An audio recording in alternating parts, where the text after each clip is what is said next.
guys, this is Vix, the Angel of Metal, and I'm here with Andy from Martial Law. Hello. Hi Vix, how you doing, darling? I'm not too bad, how about you? I'm very well, thank you. Cool. I saw you guys play for the very first time on Thursday, which was kind of like a kick-off start to the festival. Was it cool? Absolutely brilliant. I didn't know you were there, to be honest, so it would have been nice to say hello to you. No, I think it was a great way to kick off the festival, and obviously, you know, it was an absolute privilege to be able to kick the thing off for the promoters and stuff as well, because it was a very last minute thing that we were even told about it. So, you know, to actually go there, get the reception we got, and I thought we went down absolutely brilliantly. You know, you couldn't have asked for a better reception, I think. Yeah, I was like, oh my god, you know, who are they? Who are they? I was like, who's this band? But yeah, it was absolutely fantastic. So well done for that. But also you've been there. I've also heard that you played other European festivals as well. Yeah. Wacken a few years ago. Yeah, so what do you think about the whole European festival thing at the moment? I think that obviously Bloodstock going out there into you know, like the mainstream sort of arena, obviously playing these kind of setting up the festival for a start off. And I think it's built over a number of years, about 10 years or so now it's probably been going. And I think the Bloodstock for me is probably, you know, the main rock festival, because it actually caters for what I would say a genre specific audience, as opposed to like sneaking maybe indie bands on under the guise of a download festival, etc. But no disrespect to download, you know, because they cater for what they cater for. But I think that Bloodstock obviously caters for the more sort of mainstream kind of metal audience personally, and I think it can only get bigger and better. Cool. So we had our Bloodstock chat now. So tell me about Martial Law, because you guys have been going for a while now. Mm-hmm. Okay, yeah, I mean, I've just been having a chat with a guy in one of the merchandise tents, and he's saying, oh, you guys are a new wave of British heavy metal, and I just had to actually put him correct, because I just said to him, I said, well, how old are you? And he said, well, I'm 40. And I said, well, I'm a little bit younger than you, so I can't, and there's no way that would have been possible, because I was 14 at the time when that obviously broke, so you know, I am, you know, quite an old beast now, but at the same time, there's no way that Martial Law could have been part of that, because we would have been all too young. So we're not a new wave of heavy metal, British heavy metal band. I think that was a fantastic kind of environment or arena for those bands to go on. Those bands inspired me, so I couldn't have been part of that, you know.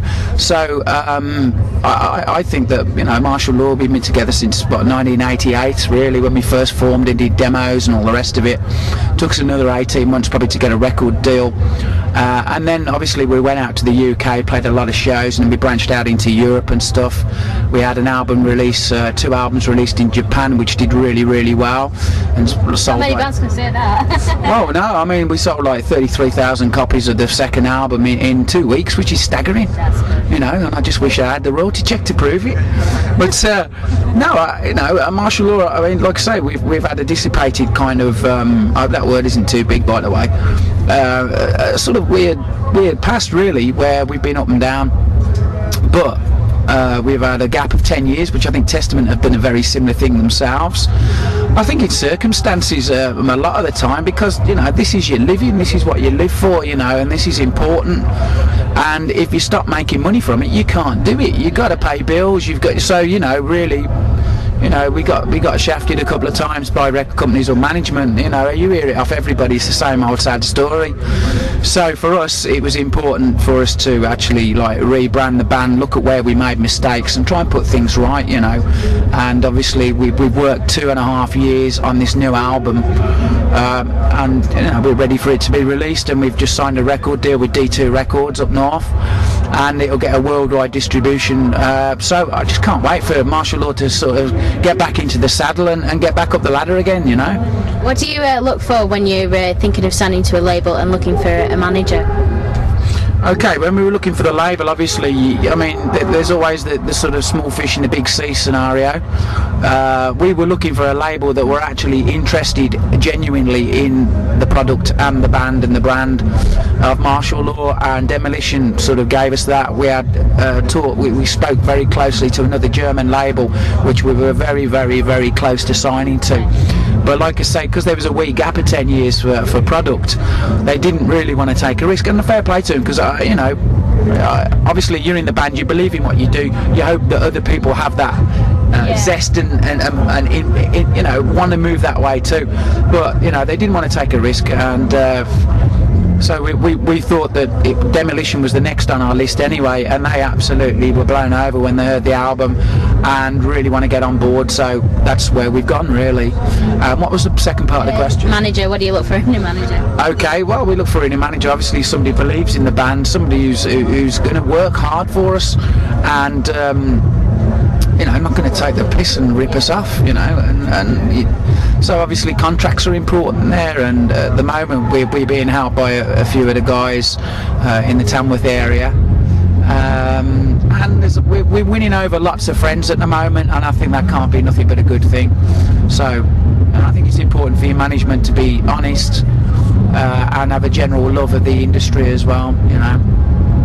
And also you have an album coming out in October, I believe.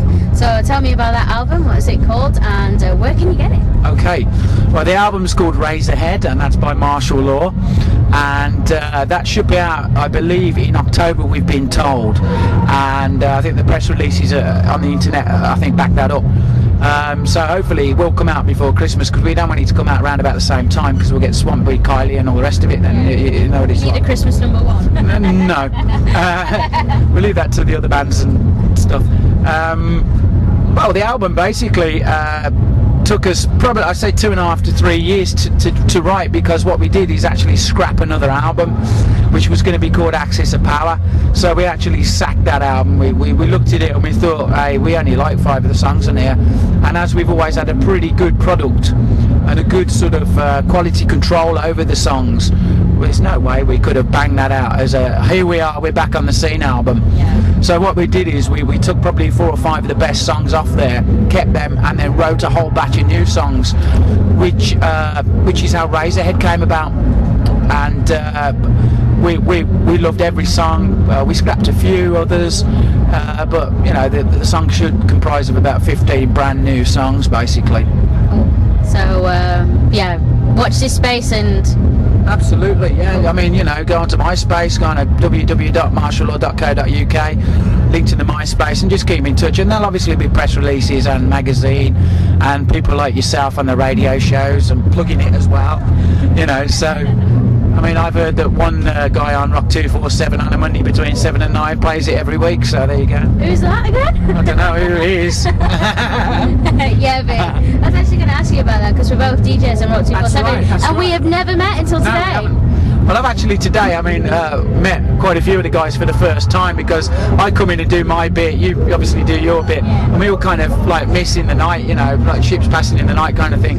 So it's nice to meet some fellow colleagues as well, put faces to pictures. Cool. So thanks, Andy, for taking time out to this interview. So martiallaw.com.co.uk, and obviously www.myspace/ Martial Law Official with 2 eyes. Sweet. Check it out, people. This is Angel of Metal signing out. For now, keep it loud. Think the hell of sight we